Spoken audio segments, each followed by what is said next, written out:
as a homeowner, what can I do after we have had a hailstorm to go and check if I even need to call roofer? Okay, good question. There are a couple of things you can do, but I do want to say this to all my homeowners. Don't get on your roof, okay? Oh, yep. Tip number one, stay off ladders, stay off the roof. There's no need. Most contractors that are worth their salt, Yeah. like our company, will come out for free and do that for you. So don't get on your roof, call us and let us do that for you.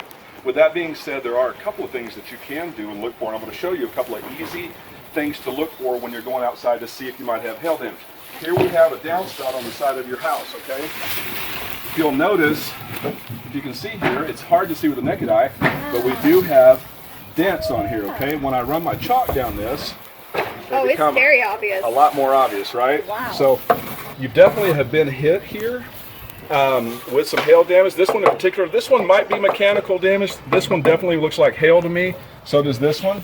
And then if you look at the bottom of your gutter, sometimes you'll also see some dimples that are present on the bottom of that, which when hail hits the roof, it'll bounce into the face of the gutter and it will leave an outward dimple that you might be able to notice as well. So that's one thing that you can do. The other telltale signs, and I'm not sure I'm going to find it on this house, but I'll show you how to look for it, is to go to your screens and look on your screens, okay? I know what you mean. So sometimes when hail hits the screen, it will leave a mark on it, or it'll tear the screen, or it might even leave a dent in the frame, okay? So I always encourage my homeowners to walk around, look at the screens, look at the downspouts, look at their gutters, and they can do all that from the ground. So, Benji, what is something that the insurance company will pay, and what are my responsibilities as a homeowner? Okay. Yeah, that's a great question. The insurance company basically will pay for anything attached to the dwelling, either inside or outside, and they will also pay for what we call other structures. Now, what are those other structures? Here's a good example of an other structure, your fence, okay? A lot of people don't think of the damage that occurs to the entire property. They're only thinking about the actual the dwelling itself. But insurance will pay for, let's take an example here. When hail hits a fence, it will sometimes knock the stain off of this, okay? Here's the key. As long as the fence was painted originally, now if this was raw wood, they wouldn't pay to do anything. But if it's been painted or stained, they will pay one ding on that stretch of fence. They have to pay for the entire length of that stretch of fence. So if we find one ding here, they will pay to power wash it and they will pay to restain it.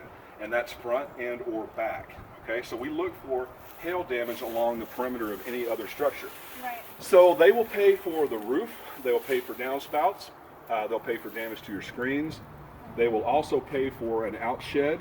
If you have a detached garage, that's called an other structure. They'll pay for the roof on that. And then a lot of people don't know this, but they will also pay for personal property. So oftentimes, if you have let's say a barbecue grill that's sitting out that's made out of stainless steel, if we find one dent in that grill, they'll pay to replace that entire grill for you. So I've seen people get $1,000 back for just a ding in their grill.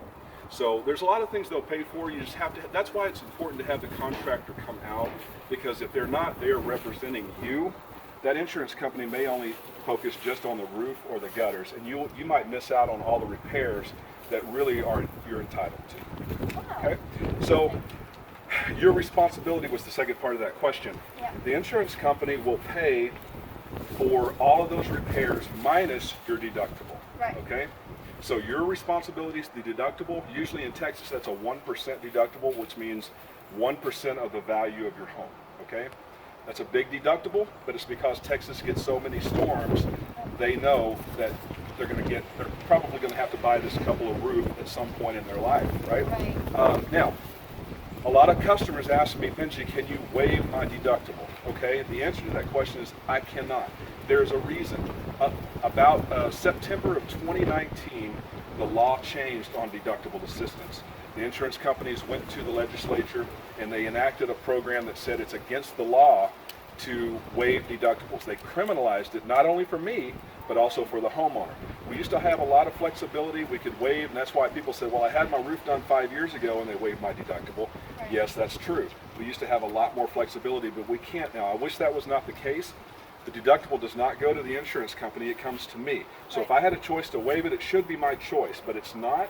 So I can't really do much there, but we can do things like a referral fee. We might be able to help you with places to sign in the yard, little things like that. But your responsibility is the deductible. The insurance company pays for the rest. Okay? Now, one last thing I will add to that. The insurance company, we don't submit a bid. A lot of people say, they think to themselves, okay, my insurance company is sending me, let's just take a hypothetical. Let's say this roof was $15,000 and your deductible was $2,000. Okay? Let's do some easy math. The insurance company is going to give you $13,000. Okay? And you're responsible for the other two, correct? So a lot of people, they think, I'm getting $13,000 from the insurance company, so let me see if I can shop this and try and get it done for $11,000, and I can keep the other $2,000. Big no-no. Can't do that. That's called insurance fraud. We can't do that.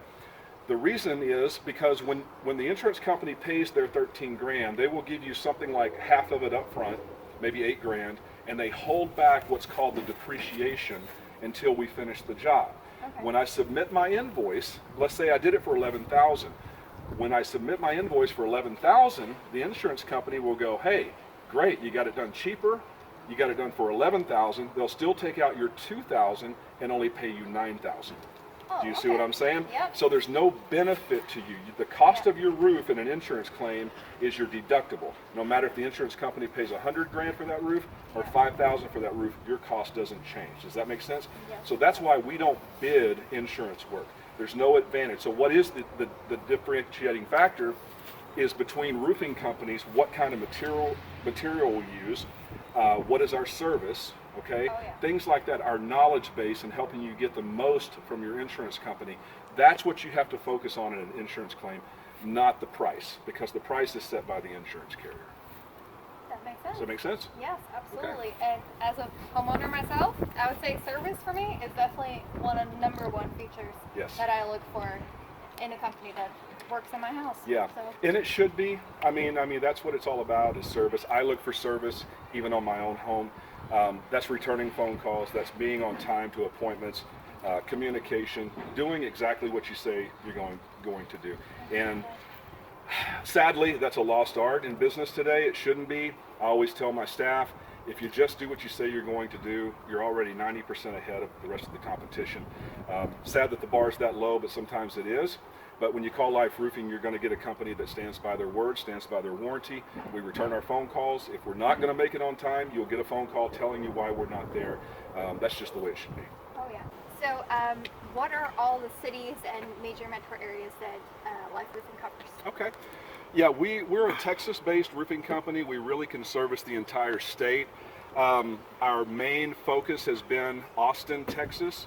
But we do have offices and branches in Dallas as well as San Antonio. We also have a branch in Tampa Bay, Florida. So we're extensive, but when we come to the service area of Austin, anything from, you name it, from all the way up to Georgetown, all the way down to Buda, we don't care. Anywhere in the 512 or around surrounding areas, we'll go and take a look at it for you. Beautiful. Yeah. How can they get a hold of you? Well, I mean, we kind of staged this shot, I think, right here, but here's the phone number to Life Roofing. Call 512-598-9447. You can always visit us at liferoofing.com. Text me, call me, reach out to us. We'll return your phone call. We're very good at that. Just give us a call. We're happy. Like I said, inspections are free. We don't charge for inspections. As a professional courtesy, if we do the work and help you get the roof bought, of course, we would like you to honor us with letting us do the work, but there's no charge for that free inspection.